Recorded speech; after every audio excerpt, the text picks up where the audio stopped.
Hello students, आज हम determinants of order 3 की बात करेंगे। थोड़ा डिटेल में बात करेंगे कि ऑर्डर 3 की जो मैट्रिक्स होती है उसका अगर आपने डिटर्मिनेंट कैलकुलेट करना है तो आप किस तरह से कैलकुलेट करेंगे। कल आपको बताया था कि आप 6 वेज से इसको कैलकुलेट कर सकते हैं, expanding bye R1, R2, R3, C1, C2, C3, जिससे भी आप करना चाहें। जैसे मेरे पास ये क्वेश्चन है, एक्सरसाइज 4.1 का ही है, 5th क्वेश्चन का फर्स्ट पार्ट।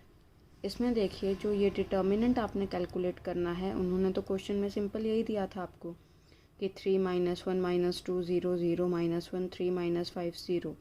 यह आपने डिटर्मिनेंट कैलकुलेट करना था, तो आप करेंगे determinant is equal to this. अब आपने कोशिश करनी है उस रो या कॉलम को आपने यूज़ करना है जिसमें मैक्सिमम ज़ीरोज़ होंगे, ताकि आपको कैलकुलेशन कम से कम पड़े। अब देखिए जैसे यहाँ पर है, यहाँ पर आपके पास रो 2 में 2 ज़ीरो एलिमेंट्स हैं, 0 0, 2 एलिमेंट्स ऐसे हैं जो 0 0 हैं, ठीक है। तो आपने रो 2 से इसको एक्सपेंड करना है। ज़रूरी नहीं है कि R2 से ही आप एक्सपेंशन करेंगे इसकी, नहीं, आप R1 से भी कर सकते हैं, R3 से भी कर सकते हैं, C1 C2 C3, जिससे आप करना चाहें। लेकिन कहने का मतलब ये है कि आपको एग्ज़ाम में टाइम तो उतना ही मिलेगा, 3 आवर्स ही मिलेंगे। तो जितने कम आपको कैलकुलेशन पड़े उतना आपके लिए ज़्यादा अच्छा रहेगा, उतना आपका टाइम कम लगेगा, रिवीजन को आपको टाइम ज़्यादा मिलेगा क्वेश्चंस करते हुए।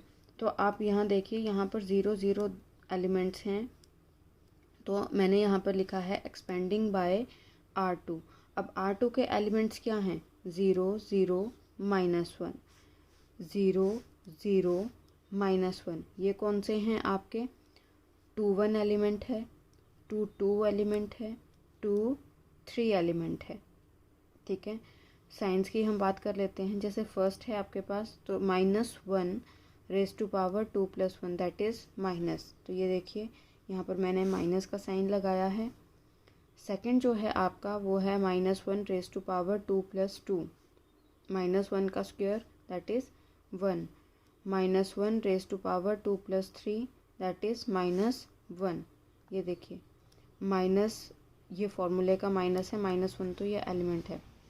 आपने ये जो R2 के एलिमेंट्स हैं ये आपने पहले लिख लेने हैं, जैसे 0 0 -1।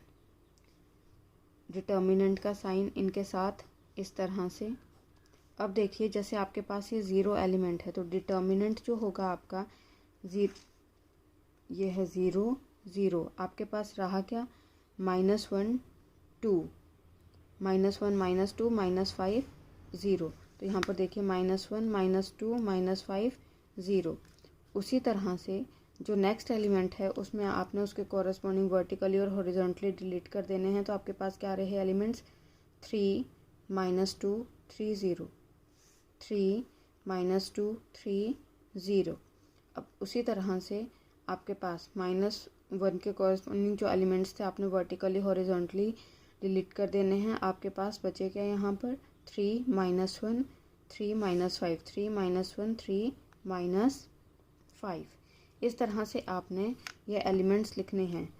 पहले आपने ये एलिमेंट्स लिख लेने हैं, फिर इनके जो वर्टिकली और हॉरिजॉन्टली आपने डिलीट कर देने हैं एलिमेंट्स। जो रहेंगे डिटर्मिनेंट वो आपने लिखना है 2 × 2 ऑर्डर का डिटर्मिनेंट। उसी तरह से साइंस की बात की तो जैसे पहले माइनस, फिर प्लस एंड फिर माइनस का साइन। अब ये आप कैलकुलेशन देखिए, यहाँ पर 2 में हमें कैलकुलेशन नहीं करनी पड़ी। क्यों नहीं करनी पड़ी? क्योंकि जब आप किसी भी नंबर को 0 से मल्टीप्लाई करते हैं तो वो 0 ही आता है। तो -0 + 0, कैलकुलेशन सिर्फ हमें एक की पड़ी, minus minus plus, +1 and here cross multiplication. 3 के ऑपोजिट क्या है? -5, 3 × -5, बीच में माइनस का साइन लगता है, -1 × 3, -15 -3 दैट इज़ -12। इस तरह से आपने 3 × 3 ऑर्डर डिटर्मिनेंट की कैलकुलेशन करनी है। इसमें आपने देखना है कि जो आपके पास मैक्सिमम ज़ीरोज़ होंगे उसका आपने यूज़ करना है, उसके हेल्प से आपने एक्सपेंशन करनी है, चाहे वो R1 हो, R2 हो, R3 हो, C1 हो, C2 हो, C3 हो। अब जैसे एक और इसी का ही फोर्थ पार्ट है आपके पास, उसके एलिमेंट्स हैं 2, -1, -2, 0, 2, -1, 3, -5, 0। अब देखिए अगर आप R1 से एक्सपेंशन करते हैं तो आपको कैलकुलेशन तो सारी पड़ेगी। 2 अगर आप लेते हैं, ठीक है, तो ये देखिए 2, फिर -1 में भी एलिमेंट्स आएंगे, -2 के भी एलिमेंट्स आएंगे, लेकिन यहाँ पर एक R2 और R3 जो हैं आपके पास उनमें एक एक एलिमेंट ज़ीरो है। तो आप R2 से भी एक्सपेंशन कर सकते हैं, R3 से भी एक्सपेंशन कर सकते हैं। एटलीस्ट आपके पास एक जो है डिटर्मिनेंट वो आपको कैलकुलेट नहीं करना पड़ेगा। तो R2 से तो हमने ऊपर अभी क्वेश्चन में किया था यहाँ पर, ठीक है। अब हम लेते हैं R3 से एक्सपेंशन, क्योंकि इसमें भी तो ज़ीरो है, तो हम R3 के थ्रू मैं इसकी एक्सपेंशन करूँगी। देखना, पहले तो ये एलिमेंट्स R3 के एलिमेंट्स क्या हैं, 3, -5 एंड 0, 3, -5 एंड 0, 3, -5 एंड 0।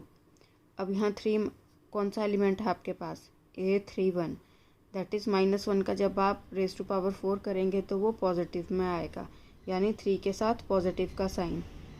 5 जो है आपके पास ये है -5, ठीक है। -5 के साथ काय का साइन लगेगा, माइनस का साइन, क्योंकि -1 raise to power 3 + 2, -1 raise to power 5 that is minus. And last है आपके पास 0, 0 कौन सा एलिमेंट है आपके पास, 3, -1 raise to power 3 + 3 that is 1, positive में आएगा तो +0, ठीक है। अब देखिए यहाँ पर 3 के कॉरेस्पॉन्डिंग वर्टिकली और हॉरिजॉन्टली आपने डिलीट कर दिया नंबर्स, तो आपके पास क्या रहे, -1, -2, 2 एंड -1, -1, -2, 2 एंड -1, यहाँ आप देख सकते हैं।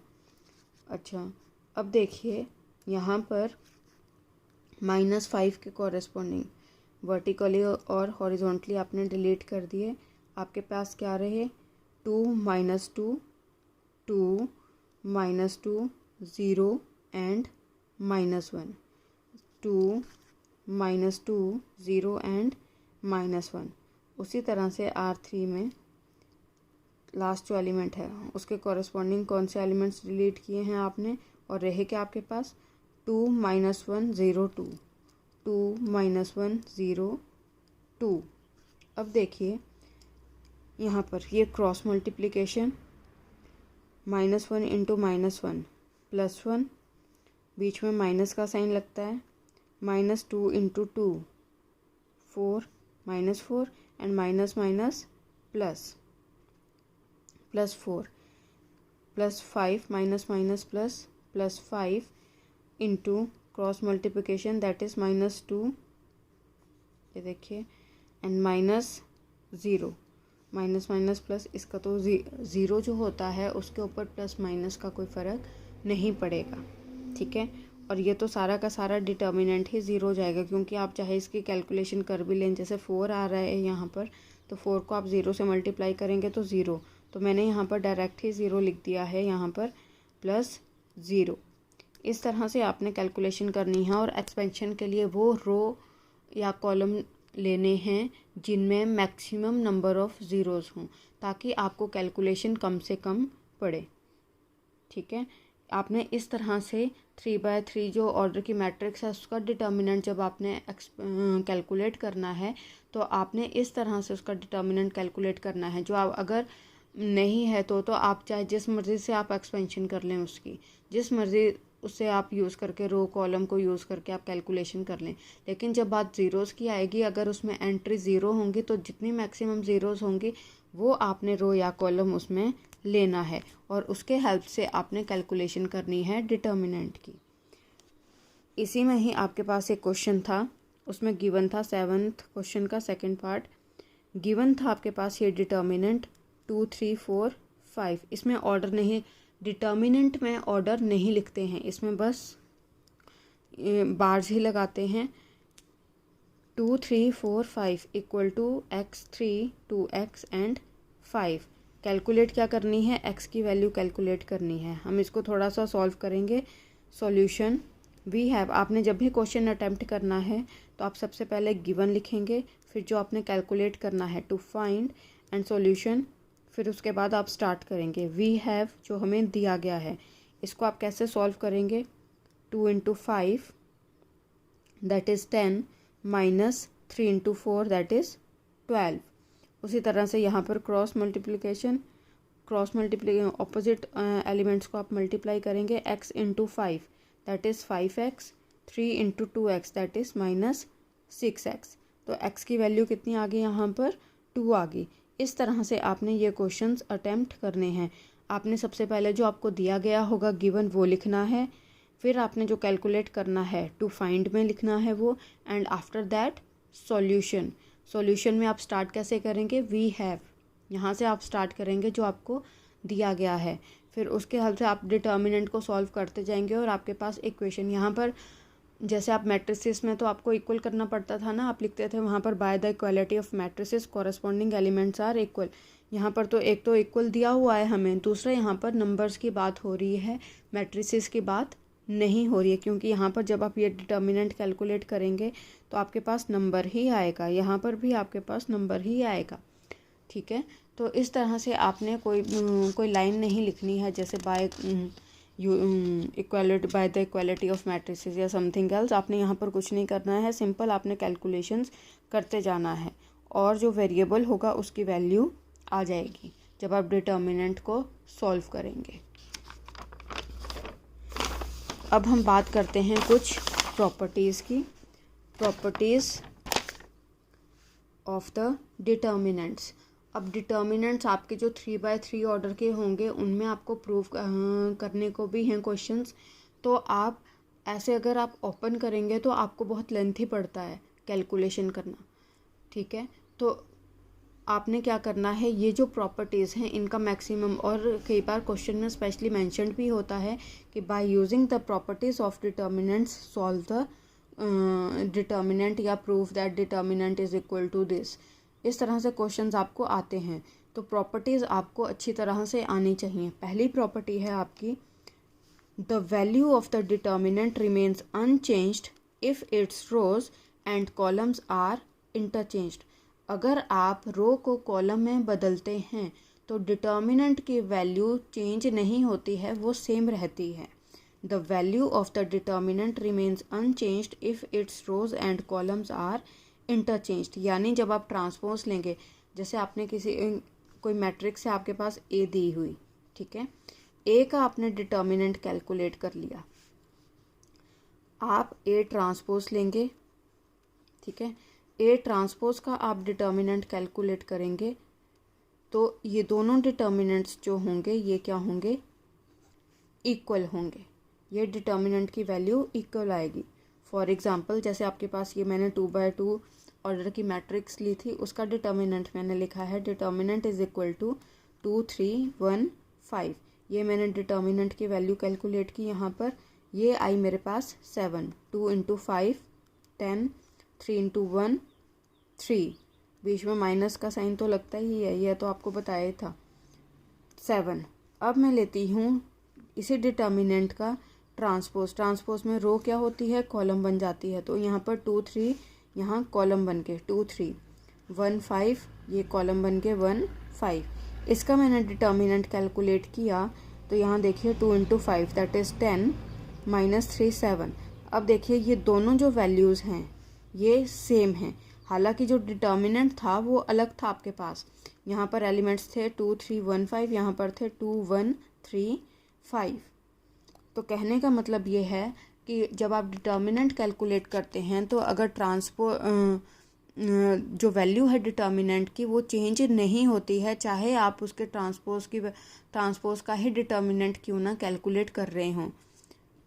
एग्जाम्पल लेकर भी मैंने आपको बताया है यहाँ पे, जैसे डिटर्मिनेंट आपने इसका कैलकुलेट किया, फिर आप इसका ट्रांसपोज लेंगे और डिटर्मिनेंट कैलकुलेट करेंगे तो वैल्यू जो है वो सेम आएगी 7 7, यानी डिटर्मिनेंट की वैल्यू उसके ट्रांसपोज के बराबर होती है। नेक्स्ट है आपके पास property, if any two rows or columns of a determinant are interchanged, then the sign of the determinant changes. पहली प्रॉपर्टी थी आपके पास कि the value of the determinant remains unchanged if its rows and columns are interchanged. अब ये कह रहे हैं, second property कहती है कि अगर आप दो किन्हीं भी रोज़ को अगर आप एक्सचेंज करते हैं आपस में, R1 की जगह R2 लिख देते हैं, R2 की जगह R1, तो जो वैल्यू है डिटर्मिनेंट की वो वैल्यू तो वही रहेगी, लेकिन साइन का फ़र्क पड़ेगा. अगर पहले आपके पास आंसर 7 में आ रहा है तो दूसरी बार आपके पास आंसर आएगा -7 में. जैसे फॉर एग्ज़ाम्पल डिटर्मिनेंट 2 3 1 5, इसमें जो रो थी आपकी वो क्या थी, R1 क्या थी 2 3, R2 क्या थी 1 5, ये आई आपके पास 7 वैल्यू इस डिटर्मिनेंट की. अब मैंने R1 और R2 को आपस में एक्सचेंज कर दिया, मीन्स 1 5 जो एलिमेंट्स थे वो मैंने R1 के बना दिए और 2 3 जो थे वो मैंने R2 के बना दिए. कैलकुलेट किया मैंने डिटर्मिनेंट, तो यहाँ पर आया है -7. तो देखिए अगर आप रो को रो से एक्सचेंज करते हैं, इंटरचेंज करते हैं, तो आपके पास जो वैल्यू है डिटर्मिनेंट की वो चेंज हो जाती है.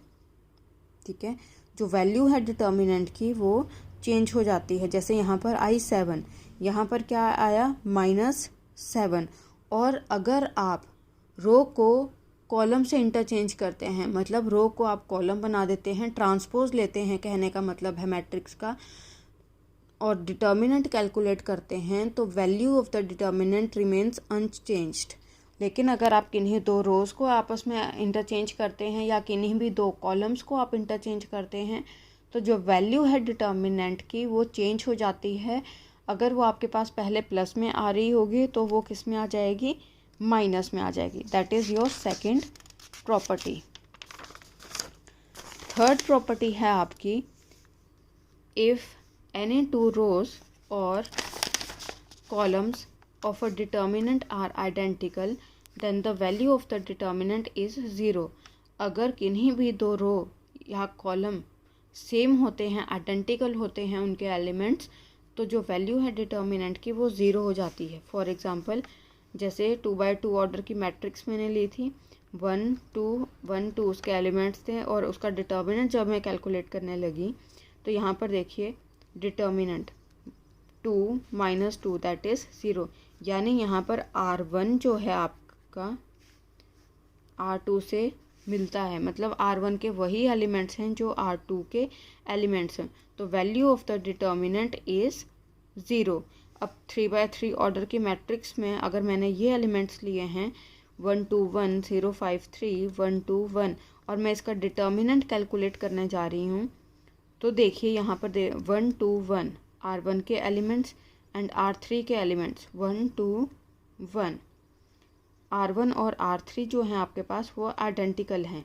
डिटर्मिनेंट की वैल्यू मैंने कैलकुलेट की बाय एक्सपेंडिंग R1. यह आपको समझाने के लिए है. जब मैंने R1 के लिए R1 का यूज़ कर मैं डिटर्मिनेंट की वैल्यू कैलकुलेट कर रही हूँ, तो मेरे पास आंसर आ रहा है 0. कहने का मतलब यह है कि कोई भी दो रो आपस में, जैसे R1 R2 भी हो सकते हैं, R3 R1 भी हो सकते हैं, C1 C2 भी हो सकते हैं, C2 C3 भी हो सकते हैं, C3 C1 भी हो सकते हैं. अगर कोई भी दो रो या दो कॉलम आपके पास सेम हैं, उनके एलिमेंट्स आइडेंटिकल हैं, तो डिटर्मिनेंट की वैल्यू 0 आती है. आपको कुछ कैलकुलेट करने की ज़रूरत नहीं है, तब आप डायरेक्टली क्वेश्चंस में लिख सकते हैं कि since the R1 and R2 are identical and we know that if any two rows or columns are identical then the value of the determinant is 0. इस तरह से ये आपकी थर्ड प्रॉपर्टी थी. प्रॉपर्टीज़ और भी हैं अभी, लेकिन अभी आप प्लीज़ इन तीनों को समझने की कोशिश कीजिए और ख़ुद एग्जाम्पल लेकर प्रूव करने की कोशिश कीजिए कि वाकई ही ये प्रॉपर्टीज़ वैलिड हैं भी कि नहीं. अपनी मर्ज़ी से आप एग्जाम्पल लीजिए, लेकिन कंडीशन याद रखिए कि आपको प्रॉपर्टी कह क्या रही है. मींस जैसे फर्स्ट प्रॉपर्टी थी उसमें आपने पहले डिटर्मिनेंट कैलकुलेट करना है, फिर उसके बाद ट्रांसपोज लेना है and after that determinant calculate करना है, तो आपके पास डिटर्मिनेंट की वैल्यू सेम आएगी. ठीक है. और सेकंड प्रॉपर्टी कहती है कि अगर आप किन्हीं भी दो रोज़ या दो कॉलम्स को एक्सचेंज करते हैं, आपस में इंटरचेंज करते हैं, तो वैल्यू ऑफ द डिटर्मिनेंट जो है वो माइनस साइन के साथ आती है। मीन्स पहले अगर आपके पास 10 आ रही होगी वैल्यू, तो दूसरी बार जब आप आफ्टर इंटरचेंजिंग आपके पास वो क्या हो जाएगी, वैल्यू ऑफ द डिटर्मिनेंट -10। तीसरी प्रॉपर्टी कहती है कि कोई भी दो रो या दो कॉलम आपके पास सेम हो तो value of the determinant is 0। यह आपके 4.1 के क्वेश्चंस हैं। जैसे आपके पास ये गिवन था दिया हुआ, ये मैट्रिक्स दी हुई थी 1 2 4 2 इसके एलिमेंट्स थे, ये 2x2 ऑर्डर की मैट्रिक्स थी। आपको ये प्रूव करना था, to prove 2 times determinant A is equal to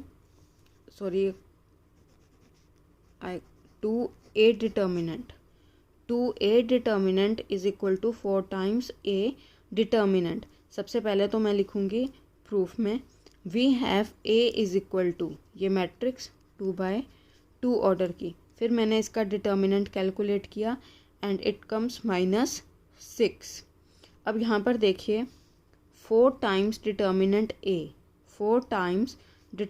A, तो right hand side is equal to 4 times determinant A, 4 into जो आपने डिटर्मिनेंट की वैल्यू ली है दैट इज़ -6। तो आंसर आपके पास यहाँ पर आया -24। अब यहाँ पर है आपके पास 2 टाइम्स A का डिटर्मिनेंट। सबसे पहले तो आप 2A कैलकुलेट करेंगे। 2A कैसे कैलकुलेट करेंगे, स्केलर मल्टीप्लिकेशन आपने सुनी थी स्टार्टिंग में मैट्रिसेस के केस में। 2A 2 इंटू A मैट्रिक्स, यानी जो A मैट्रिक्स है उसका हर एक एलिमेंट जो है वो 2 से मल्टीप्लाई हो रहा है, तो आपने हर एक एलिमेंट को 2 से मल्टीप्लाई करना है। आफ्टर दैट उसका डिटर्मिनेंट लेना है, क्योंकि वहाँ पर लिखा है 2A का डिटर्मिनेंट। 2A डिटर्मिनेंट जब आप कैलकुलेट करेंगे तो ये भी क्या आएगा, -24। तो from 1 and 2 right hand side को 1 मार्क कर देंगे, from 1 and 2 left hand side is equal to right hand side, hence proved. Similarly आपका क्वेश्चन 4 है, इसमें 3x3 वो 2x2 ऑर्डर की मैट्रिक्स थी, यहाँ पर आपको दी हुई है 3x3 ऑर्डर की मैट्रिक्स। A इक्वल टू ये है आपकी मैट्रिक्स। अब देखिए यहाँ पर सबसे पहले तो आप इस तरह से लिखेंगे और प्रूफ में लिखेंगे, चाहे आप 3A कैलकुलेट कीजिए, चाहे आप राइट हैंड साइड, चाहे आप लेफ्ट हैंड साइड, कोई भी आप पहले ले सकते हैं।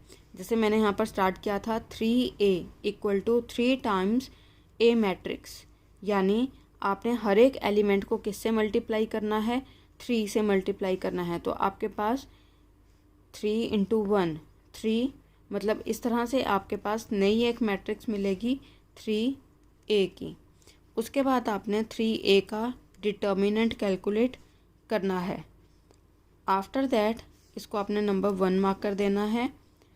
उसके बाद आपने A मैट्रिक्स है उसका आपने डिटर्मिनेंट कैलकुलेट करना है।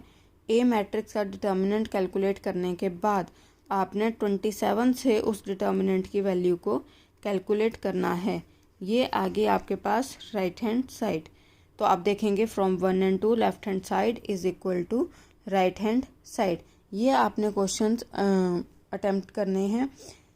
बस इसमें आपने एक चीज़ का ध्यान रखना है, यहाँ पर डिटर्मिनेंट की जो वैल्यू है वो 27 से मल्टीप्लाई हो रही है।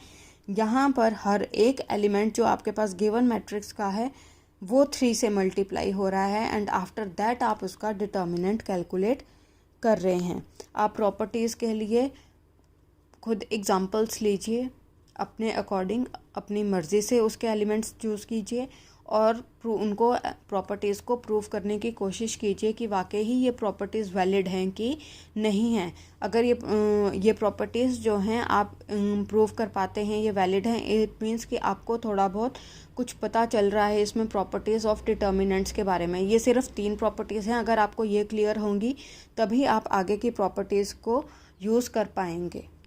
Thank you.